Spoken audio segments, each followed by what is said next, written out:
appreciate you being here. Late last night and early today, at my direction, the United States Armed Forces conducted an extraordinary military operation in the capital of Venezuela. Overwhelming American military power, air, land, and sea, was used to launch a spectacular assault. And it was an assault like people have not seen since World War II. It was a force against a heavily fortified military fortress in the heart of Caracas to bring outlaw dictator Nicolas Maduro to justice. This was one of the most stunning, effective, and powerful displays of American military might and competence in American history. And if you think about it, we've done some other good ones, like the attack on Soleimani, the attack on al-Baghdadi, and the obliteration and decimation of the Iran nuclear sites just recently in an operation known as Midnight Hammer. All perfectly executed and done. No nation in the world could achieve what America achieved yesterday, or frankly, in just a short period of time. All Venezuelan military capacities were rendered powerless as the men and women of our military, working with U.S. law enforcement, successfully captured Maduro in the dead of night. It was dark. The lights of Caracas were largely turned off due to a certain expertise that we have. It was dark and it was deadly. But captured along with his wife, Celia Flores, both of whom now face American justice. Maduro and Flores have been indicted in the Southern District of New York, Jay Clayton, for their campaign of deadly narco-terrorism against the United States and its citizens. I want to thank the men and women of our military who achieved such an extraordinary success overnight with breathtaking speed, power, precision, and competence. You rarely see anything like it. You've seen some raids in this country that didn't go so well. They were an embarrassment. If you look back to Afghanistan, or if you look back to the Jimmy Carter days, they were different days. We're a respected country again, maybe like never before. These highly trained warriors, operating in collaboration with U.S. law enforcement, caught them in a very ready position. They were waiting for us. They knew we had many ships out in the sea, just sort of waiting. They knew we were coming. So they were in what's called a ready position. But they were completely overwhelmed and very quickly incapacitated. If you would have seen what I saw last night, you would have been very impressed. I'm not sure that you'll ever get to see it, but it was an incredible thing to see. Not a single American service member was killed, and not a single piece of American equipment was lost. We had many helicopters, many planes, many people involved in that fight. But think of that, not one piece of military equipment was lost, not one service member was, more importantly, killed. The United States military is the strongest and most fearsome military on the planet by far. With capabilities and skills our enemies can scarcely begin to imagine. We have the best equipment anywhere in the world. There's no equipment like what we have. And you see that even if you just look at the boats. You know, we've knocked out 97% of the drugs coming in by sea. 90%. Each boat kills on average, 25,000 people. We knocked out 97%. And those drugs mostly come from a place called Venezuela. We're going to run the country until such time as we can do a safe, proper, and judicious transition. So we don't want to be involved with having somebody else get in and we have the same situation that we had for the last long period of years. So we are going to run the country until such time as we can do a safe, proper, and judicious transition. And it has to be judicious because that's what we're all about.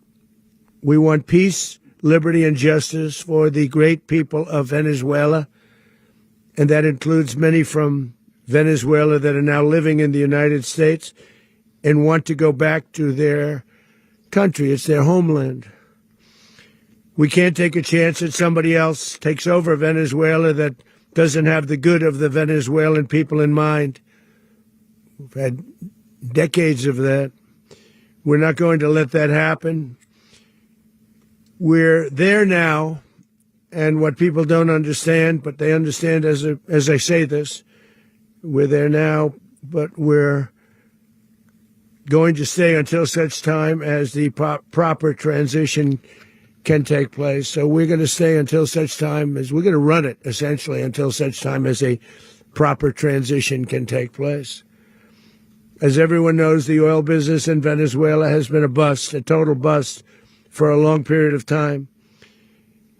They were pumping almost nothing by comparison to what they could have been pumping and what could have taken place. We're going to have our very large United States oil companies, the biggest anywhere in the world, go in, spend billions of dollars, fix the badly broken infrastructure, the oil infrastructure, and start making money for the country. And we are ready to stage a second and much larger attack if we need to do so. So we were prepared to do a second wave if we needed to do so. We actually assumed that a second wave would be necessary, but now it's probably not. The first wave, if you'd like to call it that, the first attack was so successful, we probably don't have to do a second, but we're prepared to do a second wave, a much bigger wave, actually. This was pinpoint, but we have a much bigger wave that probably won't have to do. This partnership of Venezuela with the United States of America, a country that everybody wants to be involved with because of what we were able to do and accomplish, will make the people of Venezuela rich, independent, and safe. And it will also make the many, many people from Venezuela that are living in the United States extremely happy. They suffered. They suffered. So much was taken from them. They're not going to suffer anymore. The illegitimate dictator Maduro was the kingpin of a vast criminal network responsible for trafficking colossal amounts of deadly and illicit drugs into the United States. As alleged in the indictment, he personally oversaw the vicious cartel known as Cartel de las Solas, which flooded our nation with lethal poison, responsible for the deaths of countless Americans, the many, many Americans. Hundreds of thousands over the years of Americans died because of him. Maduro and his wife will soon face the full might of American justice and stand trial on American soil. Right now, they're on a ship they'll be heading to, ultimately, New York. And then a decision will be made, I assume, between New York and Miami or Florida. But we have people where the overwhelming evidence of their crimes will be presented in a court of law.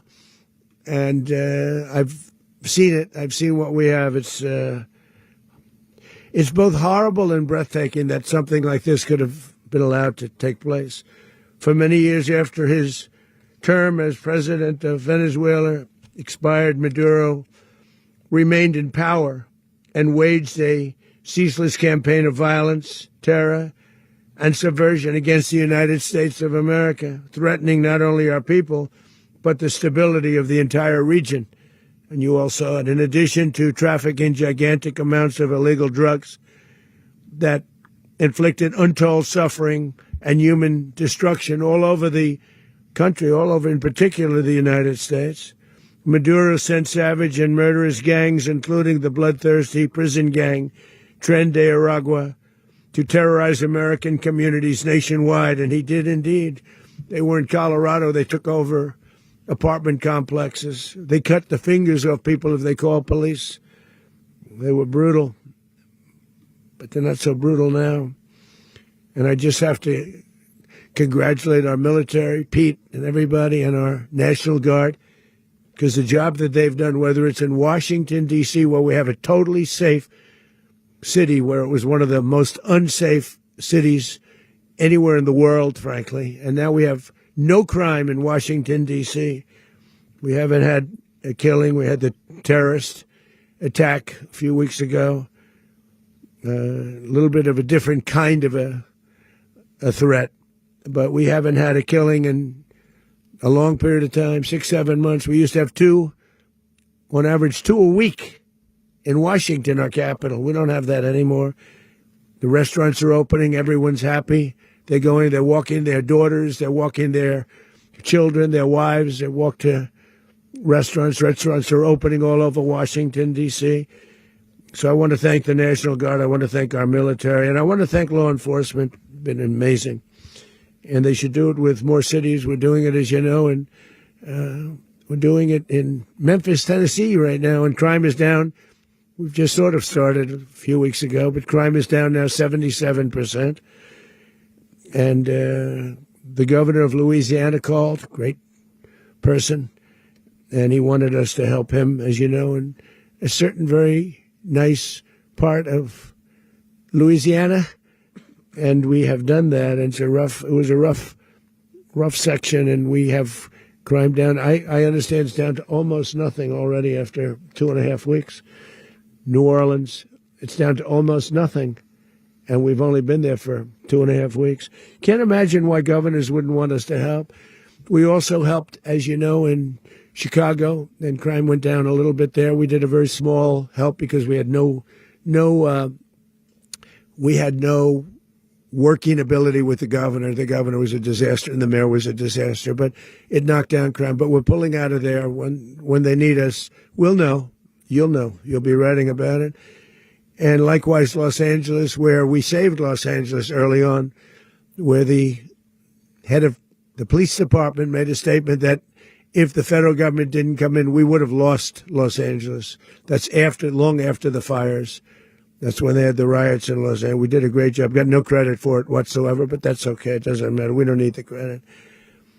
But we'll be pulling out when they need us. They'll call, or we'll go back if we have to. We'll go back. But we did a great job in various cities. But the place that we're very proud of is Washington, D.C., because it's our nation's capital. We took it from being a crime-ridden mess to being one of the safest cities in the country. But the gangs that they sent raped, tortured, and murdered American women and children. They were in all of the cities I mentioned, Tren de Aragua. And they were sent by Maduro to terrorize our people, and now Maduro will never again be able to threaten an American citizen or anybody from Venezuela. There will no longer be threats. For years, I've highlighted the stories of those innocent Americans whose lives were so heartlessly robbed by this Venezuelan terrorist organization. Really one of the worst. One of the worst. They say the worst.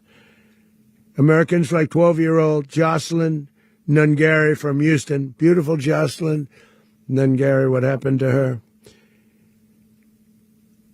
They, as you know, they kidnapped, assaulted, and murdered by Tren de Aragua animals. They murdered Jocelyn and left her dead under the bridge. There was a bridge that will never be the same to so many people after seeing what happened. As I've said many times, the Maduro regime emptied out their prisons, sent their worst and most violent monsters into the United States to steal American lives. And they came from mental institutions and insane asylums. They came from prisons and jails.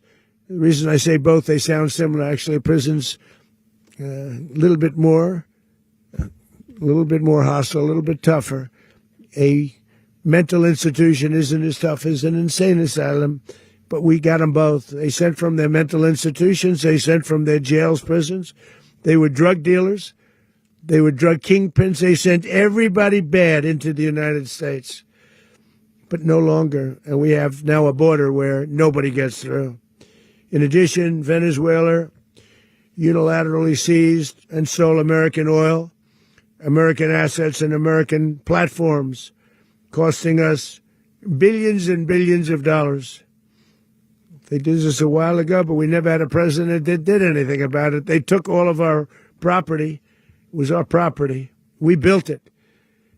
And we never had a president that decided to do anything about it. Instead, they fought wars that were 10,000 miles away. We built Venezuela oil industry with American talent, drive, and skill, and the socialist regime stole it from us during those previous administrations, and they stole it through force. This constituted one of the largest thefts of American property in the history of our country. Considered the largest theft of property in the history of our country. Massive oil infrastructure was taken like we were babies, and we didn't do anything about it. I would have done something about it. America will never allow foreign powers to rob our people or drive us back into and out of our own hemisphere. That's what they did.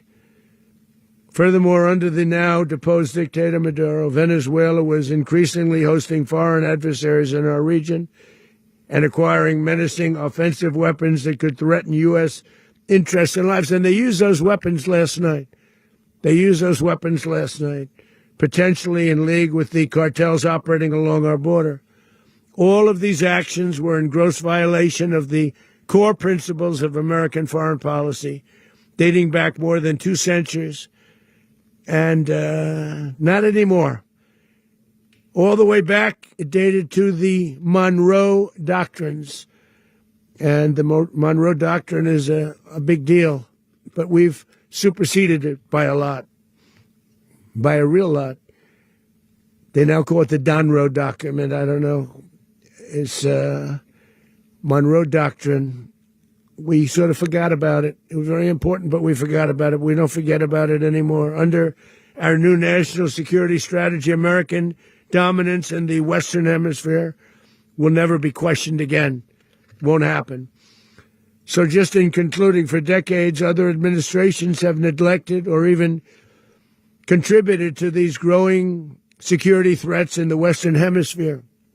Under the Trump administration, we are reasserting American power in a very powerful way in our home region. And our home region is very different than it was just a short while ago. The future will be, and we did this in my first term. We had great dominance in my first term, and we have far greater dominance right now. Everyone's coming back to us. The future will be determined by the ability to protect commerce and territory and resources that are core to national security. These are core to our national security. Just like tariffs are, they've made our country rich, and they've made our national security stronger than ever before. But these are the iron laws that have always determined global power.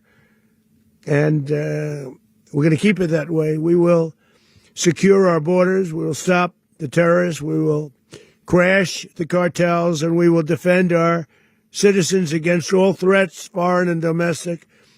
Other presidents may have lacked the courage or whatever to defend America, but I will never allow terrorists and criminals to operate with impunity against the United States.